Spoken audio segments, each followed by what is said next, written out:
Hello बच्चों, कैसे हैं आप लोग। आई होप सो अच्छे ही होंगे और आपकी पढ़ाई अच्छी चल रही होगी। तो जैसा कि मैंने अभी फ्रिक्शन की प्रॉब्लम, फ्रिक्शन कॉन्सेप्ट जो है उसका 2 वीडियो में अपलोड कर चुका हूँ। तीसरा वीडियो मैं आज आपके सामने अपलोड करने जा रहा हूँ, जिससे फ्रिक्शन के बेसिक कॉन्सेप्ट तैयार हो जाएंगे। बाकी उसके बाद रहती है प्रॉब्लम प्रैक्टिस करना। तो चलिए स्टार्ट करते हैं। अगर आपने मेरा पहला और दूसरा वीडियो नहीं देखा है तो आप देख लीजिए। पहले वीडियो मैंने आपको basic horizontal plane of friction क्या होता है, क्यों एक्ट करता है, कितना करता है, क्या मैग्नीट्यूड है, क्या डायरेक्शन, वो बताइए। दूसरे वीडियो मैंने नेट कांटेक्ट फोर्स और साथ साथ incline plane of friction, body को स्लिप करके आने में कितना टाइम लगना है, ये सारी चीजें कैलकुलेट कराएंगे। थर्ड पार्ट आज है, जैसे आप देख पा रहे हैं, turning on circular turn and the banking of road. तो अब बात करते हैं इसकी, इनको कैसे करते हैं। तो टर्निंग ऑफ सर्कुलर टर्न में फ्रिक्शन का क्या रोल है। तो यहाँ पे 3 केस आते हैं। पहला केस 1 है, स्टार्ट करता हूं। Case 1 on horizontal road, horizontal road. किसी हॉरिजॉन्टल रोड पे आप एक टर्न पे आते हैं। तो जैसे मैं आपसे पूछूं, सपोज ये आपके पास दिस वन, ये आपके पास एक चौराहा है। It mean the 4 square, this is the चौराहा 4 स्क्वायर। अगर आप यहां से ऐसे चलते हैं, दिस वन, मैं इस डायग्राम को ही हटा देता हूं, थोड़ा सा बड़ा दिखाता हूं। लेट अस सपोज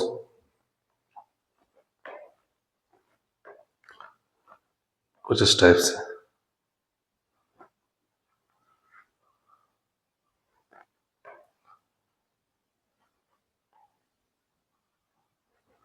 अब आप यहां से पॉइंट ए से चलना शुरू करते हैं और आपको बी जाना है। ए से चलना शुरू करते बी जाना है। तो अगर आप ऐसा पाथ ऑप्ट करते हैं, दिस वन, पहले आप ऐसे आते हैं, फिर आप ऐसे टर्न करते हैं, क्या ये आपका पाथ होना चाहिए? आई होप सो ऐसा आप नहीं करते। ऐसा नहीं कि आप गए स्ट्रेट जा रहे थे, लेफ्ट मुड़ना था, ऐसे हैंडल कर दिया। अगर आप 2 व्हीलर से या 4 व्हीलर से अचानक नहीं टर्न करेंगे, ये ऐसे केस में आप गिर जाएंगे। तो this is the wrong way, ये गलत तरीका है। सही तरीका क्या है? कहीं ना कहीं आप कुछ इस टाइप से चलते हैं, ऐसे गए और ऐसे घूमते हुए दिस टाइप यूं पहुंच गए। This is the right way. तो आप देखेंगे कुछ पार्ट तक तो आप स्ट्रेट चलते हैं, इसके बाद आपका कुछ पार्ट एक सर्किल का आर्क होता है। ऐसे यहां से मैं देखूं, ऐसे दिस वन। तो आप देखेंगे इतना पार्ट यहां से, यहाँ पे मैं डार्क बना रहा हूं, यहां से यहां तक कहीं ना कहीं आप सर्कल पर होते हैं। जैसे मैं लिखा turning on circle turn, circle पर होते हैं। अगर आप ऐसा नहीं करेंगे तो आप टर्न नहीं कर पाएंगे। और इसकी अपनी एक रेडियस होती है। This one is the centre of the circle and this one is the radius. ये इसका सर्कल टर्न की रेडियस होती है। अब बात करते हैं, जब आप इस टर्न को क्रॉस कर रहे हैं तो आप एक कहीं ना कहीं इतने ड्यूरेशन पे एक सर्कुलर पाथ में, जो डॉट मैंने बनाया, स्पॉट बनाया, इसके बाद स्ट्रेट हो जाता है, इसके पहले स्ट्रेट था। तो आप कहीं ना कहीं सर्कुलर पाथ पर होते हैं। और सर्कुलर पाथ में आपको पता है, आपने सर्कुलर मोशन पढ़ी होगी, तो आपको एक सेंट्रीपिटल फोर्स की जरूरत होती है। तो ये सेंट्रीपिटल फोर्स कहां से मिलेगा? ये हमें रोड और हमारे व्हीकल के टायर के बीच लगने वाले फ्रिक्शन फोर्स से मिलेगा। तो पहला केस हमारे पास यही आता है, it mean centripetal force provided by friction force. या मैं ये भी कह सकता हूं फ्रिक्शन फोर्स एफ होगा, फोर्स ऑफ फ्रिक्शन। या मैं यहां पे ये भी कह सकता हूं force of friction must be greater और इक्वल टू रिक्वायर्ड सेंट्रीपिटल। क्योंकि अगर आपका मान लेते हैं सेंट्रीपिटल फोर्स 10 यूनिट लगना है, 10 न्यूटन रिक्वायर्ड है, तो फ्रिक्शन फोर्स 10 या 10 से बड़ा होगा तो कोई दिक्कत नहीं है। क्योंकि फ्रिक्शन फोर्स अगर बड़ा भी है तो यहाँ स्लिपिंग नहीं हो रहा, तो स्टैटिक वाला ही लगेगा। तो अपने को लोअर वैल्यू पे सेट कर सकता है। जैसा मैंने फ्रिक्शन के अपने पहले एग्जांपल में वीडियो में बताया है कि फ्रिक्शन, स्टैटिक फ्रिक्शन एक सेल्फ एडजस्टिंग फोर्स होता है। मैंने इसका नाम मायावी फोर्स भी बोला था वहां पर। अपने आप को जितनी जरूरत उतने पे सेट कर लेगा, up to a maximum limit, उससे ज्यादा पे सेट नहीं कर सकता। ठीक है, तो हम ये भी कह सकते हैं friction force must be greater और इक्वल टू रिक्वायर्ड सेंटीमीटर। अब हम मान लेते हैं फ्रिक्शन फोर्स, क्योंकि हम हॉरिजॉन्टल रोड पे चल रहे हैं, तो फ्रिक्शन फोर्स होगा mu times of normal reaction must be greater और इक्वल टू सेंटीमीटर फोर्स। मान लेते हैं हमारा और हमारे व्हीकल सब मिलाकर नेट ग्रॉस वेट जो है मास m है, तो मास m है तो सेंट्रोइड फोर्स हो जाएगा m, और हम v स्पीड से इसको क्रॉस कर रहे हैं, this speed is v square, और हम जिस समय सर्कुलर पाथ पर उसकी रेडियस r है तो mv स्क्वायर बाई r। मैंने स्मॉल r लिखा था, यहाँ पे स्मॉल r कर देता हूँ, स्मॉल r, ये स्मॉल r है, mv square by r। Mu times of normal reaction, horizontal surface में नॉर्मल रिएक्शन होती है mg, mu mg greater than और equal to mv square by r। mm cancel out, then v less than और equal to root over mu g r. ये आप पास आ गया, आपके पास स्पीड की एक लिमिट, इतना ही आप स्पीड से चलेंगे तो आपकी सेफ टर्निंग के लिए एक स्पीड है। अगर वी मैक्स की बात करूं मैं तो मैक्स इक्वल हो सकता है म्यू आर जी या म्यू जी आर, कुछ भी लिख दीजिए। ये था केस 1, ठीक है। अब आप किसी भी सर्कुलर टर्न पर होते हैं तो जैसे आपने देखा होगा कि टू व्हीलर्स जो होते हैं जब वो सर्कुलर टर्न पे स्पीड से क्रॉस करना चाहते हैं तो वो कुछ झुक जाते हैं, बेंड कर लेते हैं अपने आप को टूवर्ड द सेंटर। जैसे आप लेफ्ट टर्न कर रहे हैं तो लेफ्ट टर्न करते हुए ऐसे झुक जाएंगे, राइट टर्न किया तो ऐसे झुक जाएंगे, कुछ इस टाइप से। तो आखिर ऐसा क्यों होता है? क्योंकि आप अपनी स्पीड कम नहीं करना चाहते, तो उसमें टायर और रोड के बीच सफिशिएंट फ्रिक्शन फोर्स नहीं मिल पाता जो सेंट्रीफ्यूगल फोर्स को प्रोवाइड कर सके, या इसको दूसरे वर्ड में समझे जो कि सेंट्रीफ्यूगल फोर्स को बैलेंस कर सके। सेंट्रीफ्यूगल का सूडो फोर्स जो होता है उसको सेंट्रीफ्यूगल फोर्स कहते हैं। तो फिर हमें एक मदद लेनी होती है, एक नॉर्मल रिएक्शन, वैसे तो वर्टिकली लग रही हॉरिजॉन्टल रोड पे, जब इंक्लाइन होते हैं तो एक नॉर्मल रिएक्शन किसी एंगल पर रखती है। तो जब नॉर्मल रिएक्शन किसी एंगल पर रखती है तो उसके नॉर्मल रिएक्शन का एक कंपोनेंट हमें सपोर्ट करता है सर्कुलर टर्न में टर्न करने के लिए, ठीक है। तो वो मैं एक डायग्राम में दिखाता हूं, case 2 on the banked road. Case 2 पे आ जाते हैं, ऑन बैंक्ड रोड। पहला वाला केस था on horizontal road, only friction dependent था। This is the only friction dependent, सिर्फ फ्रिक्शन डिपेंडेंट था। ऑन बैंक रोड है, only the component of normal reaction dependent. चलिए मैं आपको इसको एक इमेज के थ्रू दिखाता हूं।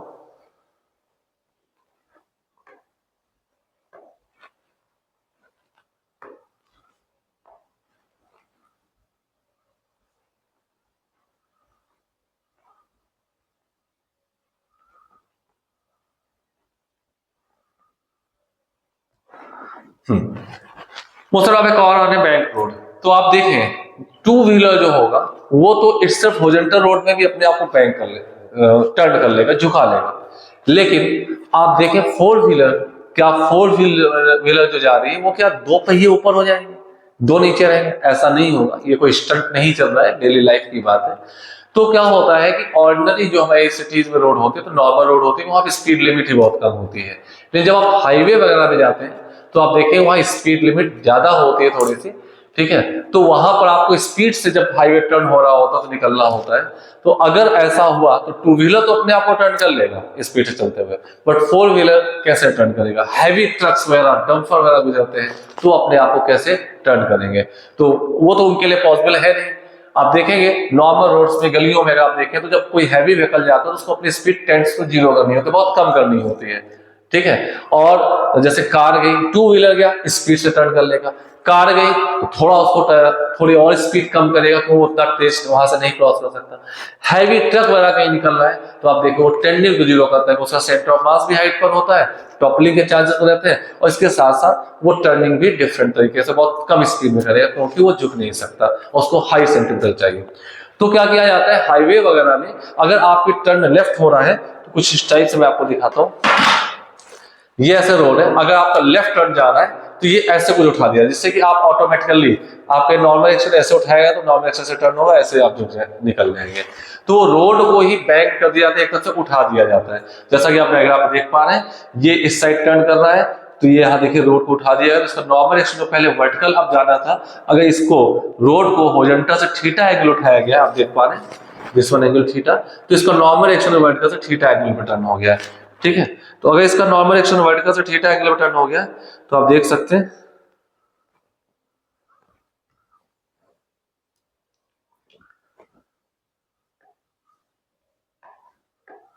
This one angle is also theta, ये एंगल थीटा होगा।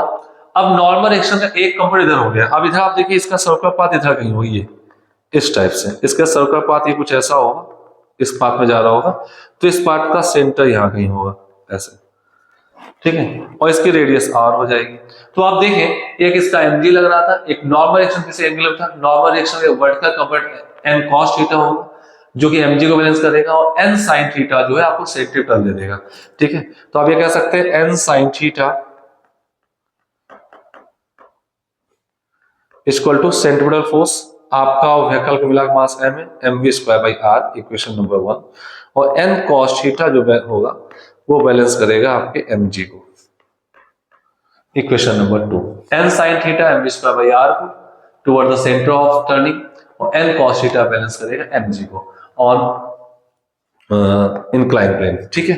अगर मैं इनको डिवाइड कर दूं तो आप देखेंगे tan theta equal to v²/rg आ जाएगा, ये आपके पास एक फॉर्मूला बन गया, tan theta equal to v²/rg। कई केस में आपसे पूछा जाता है कि रोड को एक साइड से कितना हाइट लिफ्ट कर दिया जाए, उठा दिया जाए, तो suppose this is h and d is the width of road, तो ये बहुत छोटा एंगल होता है, तो साइन थीटा और tan थीटा नियरली इक्वल ले सकते हैं, तो आपके पास tan थीटा आप डायग्राम देखिए h/d होगा, d is the width of road, road की विड्थ है, h हाइट एक तरफ से रोड उठाई गई है, तो h/d करके भी tan थीटा निकाला जा सकता है। तो एक इंपॉर्टेंट फॉर्मूला है, अगर यहां से v की वैल्यू देखो तो v आएगा √r/g tan थीटा,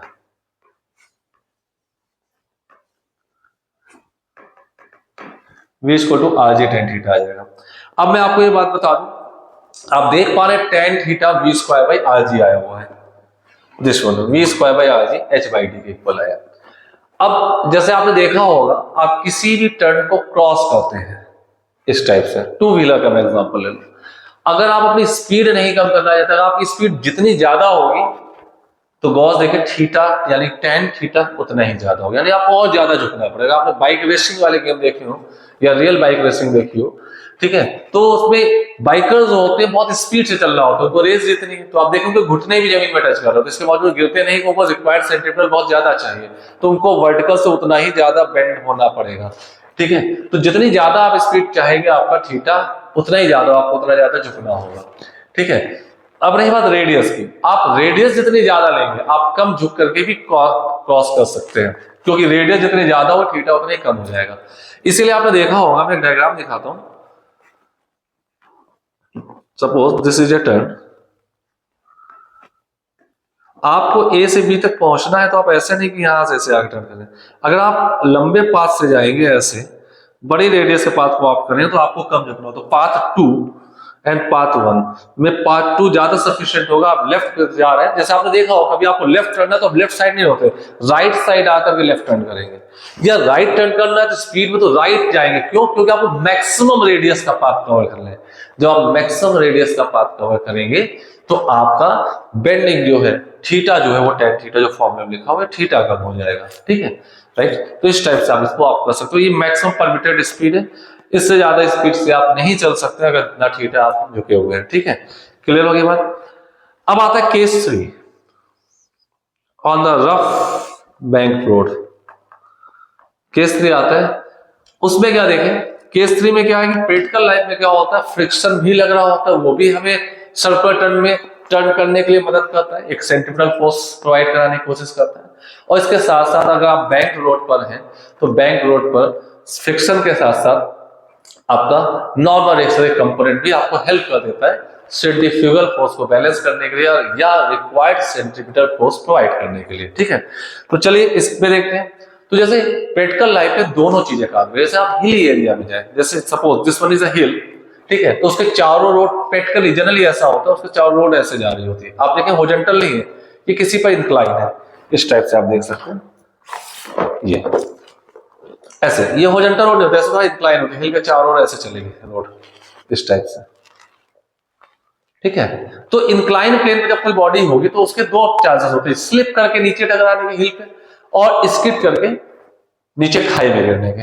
तो यहाँ पे हिली इलाके में दोनों चीजें एक साथ वर्क कर रही होती है। नॉर्मल एक्शन का कंपोनेंट भी आपको सेंटीमीटर प्रोवाइड कराता है और फ्रिक्शन भी प्रैक्टिकल लाइफ में होता है। तो अगर दोनों का कॉम्बिनेशन देखा जाए तो हिली इलाकों में ड्राइविंग की एक लिमिट होती है स्पीड की ऑन गिवन पर्टिकुलर रीजन्स पे। एक मिनिमम लिमिट होती है, इससे कम पे नहीं करेंगे, इससे कम पे चलेंगे तो आपकी व्हीकल स्लिप करेगी। और एक मैक्सिमम स्पीड लिमिट होती है कि आप उससे ज्यादा पे चलेंगे तो आपकी व्हीकल स्किड करके नीचे खाई में गिर जाएगी। ठीक है, तो अब देखते हैं दोनों में क्या केसेस होते हैं। तो अब दोनों ही आएंगे, यहाँ पे नॉर्मल रिएक्शन का कंपोनेंट भी आएगा और इसके साथ साथ आपका फ्रिक्शन भी आएगा। तो चलिए इस आर्टिकल की शुरुआत करते हैं।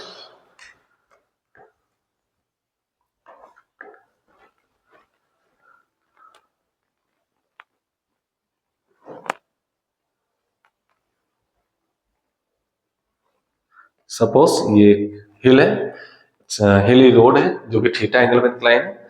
यहाँ पे कोई व्हीकल थी,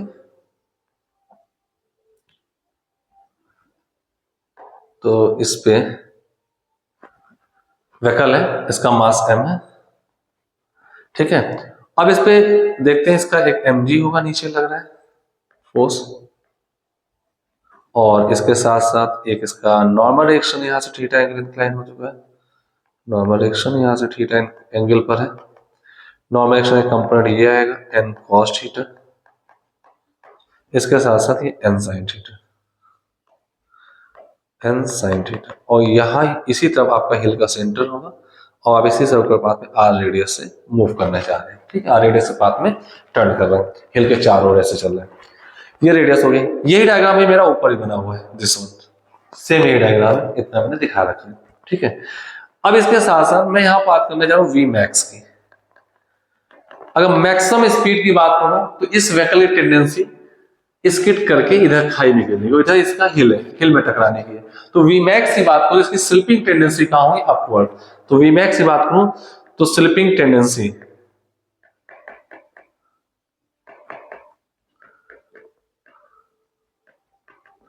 अब स्लिपिंग भी कह सकता हूं या मैं इसको स्किडिंग कह सकता हूं। ठीक है, स्लिपिंग टेंडेंसी अपवर्ड है, तो इसके अपवर्ड जाने की टेंडेंसी, तो फ्रिक्शन किधर वर्क करेगा, फ्रिक्शन वर्क करेगा डाउनवर्ड। फ्रिक्शन होगा इस पे डाउनवर्ड, मैं यहीं पे दिखा देता हूं, फ्रिक्शन ये आएगा। अब फ्रिक्शन के दो कंपोनेंट ले लेते हैं, this angle is theta, 90 by theta, this is theta. Friction के भी दो कंपोनेंट आ जाएंगे, एक इधर आ जाएगा f cos theta and other is downward f sin theta. अब आप देखें, ये आपके पास कंप्लीट फोर्स है, फ्रिक्शन की भी दो कंपोनेंट करती है, तो हमें इस फोर्स को नहीं लेना, नॉर्मल के दो कंपोनेंट में ब्रेक कर चुका n cos थीटा और n sin थीटा। और मैं फ्रिक्शन की को भी नहीं लेना, तो फ्रिक्शन के दो कंपोनेंट ब्रेक कर चुका हूं, f sin theta and f cos theta. तो आप देख सकते हैं दो फोर्स टुवर्ड द सेंटर लग रहे हैं, यही हमें सेंट्रीपिटल फोर्स प्रोवाइड कराएंगे। तो मैं कह सकता हूं यहाँ पे n sin theta plus f cos theta, ये दोनों सेंटर की ओर लग रहे हैं, equal to mv max square by r। मैंने v max यहाँ क्यों लिख दिया, क्योंकि मैंने मैक्सिमम स्पीड माना है, तो इसकी स्किड करने की टेंडेंसी अपवर्ड होगी, और अपवर्ड हो तो फ्रिक्शन की टेंडेंसी डाउनवर्ड होगी। जब मैं मिनिमम स्पीड की बात करूंगा तो ये स्लिप करने की टेंडेंसी डाउनवर्ड होगी, तो फ्रिक्शन अप लगेगा, उसके कंपोनेंट ऐसे तोड़ेंगे, उसी टाइप से सॉल्व करेंगे। मैं डायरेक्टली उसका रिजल्ट लिख दूंगा। ठीक है, इक्वेशन 1। और दूसरी इक्वेशन देखें तो आप देखें n cos थीटा बैलेंस करें किसको, f sin theta plus mg को। तो आप कह सकते हैं n cos थीटा बैलेंस करेगा f sin theta plus mg को, तो f sin थीटा को तो ट्रांसफर कर दीजिए, तो minus f sin theta equal to mg, equation number 2। अब मैं वन इक्वेशन में 2 का डिवाइड कर दूंगा, तो मिल जाएगा n और आपको पता है फ्रिक्शन किसी भी पॉइंट पर होगा mu times of normal reaction के इक्वल होगा, तो n sin theta plus mu times of n cos theta upon n cos theta minus mu times of n sin theta equal to v max square upon rg। m से m cancel हो जाएगा। अब आप देखें n common लेके cancel कर सकते, sorry n common लेके कैंसिल किया जा सकता है, n mu times of n common लेके कैंसिल कर दिया। अब आपके पास क्या आ गया, मैं स्टेप को फिर से आगे लिखता हूँ, v max square by rg, इधर लिख लेता हूँ v max square by rg equal to sine theta plus mu cos theta. अगर मैं यहां से कॉस थीटा कॉमन ले लूं तो हमारे पास आएगा टेन थीटा। ये कैसे आ गया? क्योंकि यहां से कॉस कॉमन मिलेगा नहीं तो कॉस डिवाइड में आ जाएगा, तो साइन अपॉन कॉस टेन हो गया प्लस म्यू अपॉन, यहां से कॉस कॉमन तो यहाँ वन आ जाएगा, वन माइनस म्यू, यहां से कॉस कॉमन आएगा तो sine upon cos tan theta हो जाएगा, टेन थीटा। और ये कॉस थीटा मैंने कॉमन ले लिया, कैंसिल कर दीजिए। तो आप पास वी मैक्स की वैल्यू आ जाएगी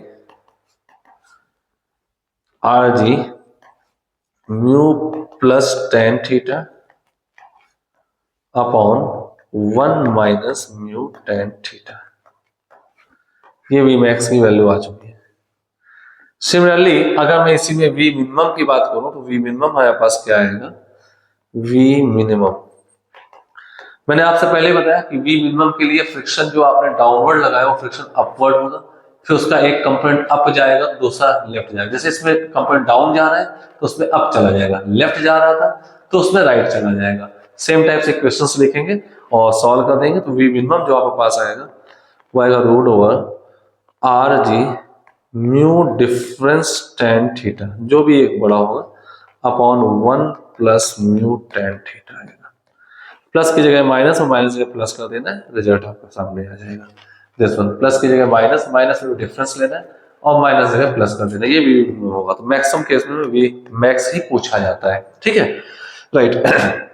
अब ये जो रिजल्ट आ चुका है इसमें तो रूट ओवर मैंने लगाया नहीं है, रूट ओवर भी लगाइए, ठीक है, ये आ गया। अगर मैं केस वन की बात करूं, केस वन में आपकी बैंक रोड नहीं थी, यानी कि आपके पास थीटा जीरो था, पता है वी मैक्स इतना है, थीटा जो है टेन जीरो जीरो हो गया, टेन जीरो जीरो हो गया, mu R G root over mu R G. अगर आपने केस वन अभी देखा तो वहां पे mu R G maximum allowed speed थी। केस टू की बात कर रहे हैं, केस टू में बैंक लोड तो थी बट फ्रिक्शन नहीं था, तो म्यू जीरो कर दे, म्यू जीरो करने पर वी मैक्स आपके पास कितना आ जाएगा? वी मैक्स आएगा रूट ओवर म्यू जीरो कर दे तो ये जीरो हो जाएगा, आर जी टेन थीटा, और ये भी zero, one minus zero one, तो आर जी टेन थीटा। और ये केस टू में आता है, अभी मैं आपको ऊपर स्लाइड करके दिखाता हूँ। एक में आरजी टेन थीटा आ रहा है, एक में म्यू आरजी आ रहा है, देखिए यहाँ पे, तो आप देखेंगे यहाँ पर तो आरजी टेन थीटा आ गया बैंक रोड पे और यहाँ पे म्यू आरजी आ गया, तो तीनों केस आपके कंप्लीट हो जाते हैं। क्लियर है? चलिए इसी पे एक प्रॉब्लम मैं आपको और समझाने जा रहा हूँ, बहुत इंपॉर्टेंट प्रॉब्लम है, बहुत अच्छी प्रॉब्लम है। एक छोटी सी ग्लास बॉल किसी बाउल पे रख करके आप ऐसे टर्न कराइए, रोटेट कराइए उसको, ठीक है, और बॉल एंड बाउल की वॉल के बीच में फ्रिक्शन भी है, ठीक है, तो एक सर्टेन एंगुलर वेलोसिटी से उसको एक्सिस में रोटेट करा दें तो बॉल एक सर्टेन हाइट पर जाकर के रिवॉल्व करेगी। बहुत अच्छी प्रॉब्लम है, उसमें भी यही रिजल्ट यूज हो सकते हैं। कैसे यूज होते हैं वो मैं आपको दिखाता हूं। तो बहुत इंपॉर्टेंट प्रॉब्लम है, ध्यान से देखिएगा, आप विजुलाइज करिए।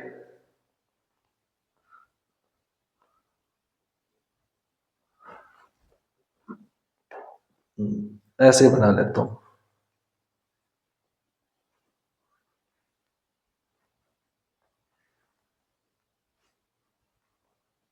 ये बाउल है, ये इसकी एक्सिस है, दिस वन सेंटर पॉइंट है, ये इसकी एक्सिस पास हो रही है और ये इस एक्सिस के अबाउट ओमेगा एंगुलर वेलोसिटी से रिवॉल्व कर रहा है। अब इसकी रेडियस तो कैपिटल आर है, radius is capital R, ball का radius omega angular velocity revolve कर रहा है। यहां पर कोई एक बॉल इसी के सर्कुलर पाथ में यहां पर ऐसे रिवॉल्व कर रही है, तो बॉल के सर्कुलर पाथ का सेंटर ये, स्फीयर का सेंटर ओ है, बॉल के सर्कुलर पाथ का सेंटर ओ डैश होगा और बॉल इस सेंटर के अबाउट रिवॉल्व कर रही है, यहीं पर रुकी हुई है ऐसे, दिस वन। अब इसके सर्कुलर पाथ की जो रेडियस है दिस इज स्मॉल आर, इसको मैं यहां पे दिखा दूं, दिस इज स्मॉल आर। अब स्मॉल आर का कैपिटल आर के साथ रिलेशन दिखाएंगे। अब ये बॉल यहाँ पर रुकी हुई है तो बॉल पे कौन कौन से फोर्स लग रहे होंगे, तो जरा ध्यान देखिएगा, क्योंकि ये स्फेरिकल सरफेस है तो यहाँ पर पहले मैं यहाँ पे टेंजेंट ड्रॉ कर देता हूँ, ऐसे ऐसे टेंजेंट ड्रॉ कर दिया। अब टेंजेंट ड्रॉ किया, मैं कहीं भी एक हॉरिजॉन्टल बना दूं तो ये एक एंगल थीटा होगा, ये एक एंगल थीटा होता है। अब यहाँ पे बॉल का मास जो है, बॉल पे का जो वेट है वो डाउनवर्ड लगेगा mg, और क्योंकि स्फेरिकल सरफेस पे बॉल है तो इसका नॉर्मल रिएक्शन सेंटर से होकर गुजरेगा ऐसे, ये नॉर्मल रिएक्शन गुजर रहा है, दिस वन इज n। अब क्योंकि ये एंगल थीटा है तो इसका वर्टिकल के साथ एंगल भी थीटा होगा। वर्टिकल साथ एंगल थीटा, तो ये एंगल कितना बन जाएगा हॉरिजॉन्टल के साथ 90 माइनस थीटा, और वर्टिकल साथ कितना एंगल होगा थीटा। तो n का ये कंपोनेंट कितना हो जाएगा n cos थीटा, और हॉरिजॉन्टल कंपोनेंट देखें तो n sin थीटा हो जाएगा, दिस वन, जो कि टुवर्ड द सेंटर लगेगा, this one n sin theta. अब आप देख पा रहे हैं यहां पे सारी कंडीशंस वही हैं, n sin theta n cos theta, clear है। अब अगर बॉल की मैक्स ओमेगा मैक्स की बात करूं, ओमेगा मैक्स की बात करूं तो अगर मैक्सिमम स्पीड ये है, अगर इससे तेज हो तो बॉल और ऊपर चली जाएगी, कहीं और ऊपर जाकर रुक के वो मोशन करेगी। अगर एक सर्टेन स्पीड से कम है, मिनिमम स्पीड है, तो बॉल की स्लिपिंग टेंडेंसी डाउनवर्ड होगी। तो जैसे वहां पे मैक्स और वी मिनिमम का हमने कॉन्सेप्ट बताया, ऐसे यहाँ पे यूज किया जा सकता है। तो अगर आपको याद हो तो वहां मैंने वी मैक्स क्या बताया, और सेम कंडीशन थीटा है, n cos theta n sin theta है, और फ्रिक्शन मैक्स और मिनिमम दोनों में अलग अलग हो सकते हैं, तो मैं मिनिमम और मैक्सिमम दोनों निकाल सकता हूं, ठीक है। वी मैक्स की अगर आपको ध्यान हो तो आपके पास है तो root over R G mu plus tan theta upon 1 minus mu tan theta, V max. अब यहां वी मैक्स को मैं जो कह सकता हूं इस क्वेश्चन पे, सेम यहां से इसके ओमेगा मैक्स का रिजल्ट आ जाएगा, ओमेगा मिनिमम का भी आ जाएगा, तो वी मैक्स को मैं कह सकता हूं, अगर ये एक्सिस अबाउट ओमेगा घूमने हुए डिस्टेंस आर है, ठीक है, तो वी मैक्स आपके पास जो आएगा वो आपके पास हो जाएगा आर इंटू ओमेगा मैक्स। अब बात करते हैं आर, आर इसके सर्कुलर पाथ की रेडियस है, तो स्मॉल आर और कैपिटल आर में क्या रिलेशन होगा, ठीक है। तो आप ध्यान से देखें, अगर इस पॉइंट को मैं ए कह दूं, ये ओ है, ओ डैश है, ठीक है। तो अगर आप देखेंगे तो एक ट्रायंगल में बना दूं दिस टाइप से, ए ओ ओ डैश, ये रेडियस स्मॉल आर है, ये रेडियस कैपिटल आर है, and this angle is 90 minus theta, then this angle is theta, this angle is theta, so this is also theta, this is, ठीक है। अब आप देखिए small R by capital R sine theta हो जाएगा, small R by capital R sine theta है, small R by capital R आपके पास sign theta हो जाएगा, तो स्मॉल आर को हम कैपिटल आर साइन थीटा कह सकते हैं, ऐसा मैं कह सकता हूं। अब स्मॉल आर की जगह कैपिटल आर साइन थीटा कर दीजिए, और वी मैक्स की जगह small R into omega max लिख दीजिए, तो आपके पास वी मैक्स कितना आ जाएगा आर इंटू ओमेगा मैक्स इसको two root over R G mu plus tan theta upon 1 minus mu tan theta. अब आर यहां से कटेगा, वहां रूट में चला जाएगा, तो ओमेगा मैक्स आपके पास आ गया root over g upon capital R sine theta mu plus tan theta upon 1 minus mu tan theta, this is the result. हाँ, आप देखेंगे कि यहाँ पे मैंने एक आर नीचे ले गया हूं, तो नीचे एक आर बचेगा, उस स्मॉल आर को मैंने कैपिटल आर साइन थीटा उस फॉर्मूले से लिख दिया है, ये ओमेगा मैक्स है। अगर आप ये ओमेगा मिनिमम चाहते हैं, ये डाउनवर्ड स्लिप करने की टेंडेंसी जस्ट वहां होल्ड की है, तो ओमेगा मिनिमम भी मैं यहाँ लिख सकता हूँ, किस मिनिमम स्पीड से किया जाएगा वहां पे रुकी है, तो आपके पास आएगा root over g by capital R sine theta mu difference tan theta upon 1 plus mu tan theta, this is the result, right. तो ये अपने आप में बहुत इंपॉर्टेंट केस है फ्रिक्शन की प्रॉब्लम का, जो आप प्रॉब्लम देख पा रहे हैं एक बहुत इंपॉर्टेंट केस है, आपको मैंने सीधे हुए रिजल्ट विजुलाइज कर दिए। अब आप मैंने यहाँ डायग्राम नहीं बनाया, मैक्स के लिए अगर देखूंगा तो फ्रिक्शन में डाउनवर्ड लगाऊं, बॉडी की स्लिपिंग टेंडेंसी अपवर्ड होगी, और सेम टाइप से जो मैंने पहला किया फ्रिक्शन पे थोड़ी एक लेफ्ट जाएगा एक डाउन जाएगा, इक्वेशन से लिखेंगे, सॉल्व कर देंगे। जब मिनिमम की बात करेंगे तो बॉडी की स्लिपिंग टेंडेंसी डाउनवर्ड होगी, फ्रिक्शन अप जाएगा, उसका वर्टिकल कंपोनेंट अप होगा, हॉरिजॉन्टल राइट होगा, फिर इक्वेशन से लिखेंगे, सॉल्व कर देंगे, जैसे मैंने अभी पिछला आर्टिकल किया है। तो ये अपने आप में बहुत इंपॉर्टेंट आर्टिकल है और आई होप सो कि मैं आपको बैंकिंग ऑफ रोड और उससे रिलेटेड केस ये समझा पाया हूँ। ठीक है, आप में से जो भी लोग इस वीडियो को देख रहे हैं अच्छे से पढ़िए और सारी चीजों को एक बार समझने के साथ साथ नोट्स बनाएं और एक बार फिर से सॉल्व करके देखें कि क्या वो सारे कंपोनेंट तोड़ पा रहे हैं, चीजों को विजुलाइज कर पा रहे हैं या नहीं। तो अब मैं नेक्स्ट क्लास से एससी वर्मा के कुछ क्वेश्चन डालने जा रहा हूँ, बहुत अच्छे से क्वेश्चन है। So keep on watching and keep on learning. Okay, thank you.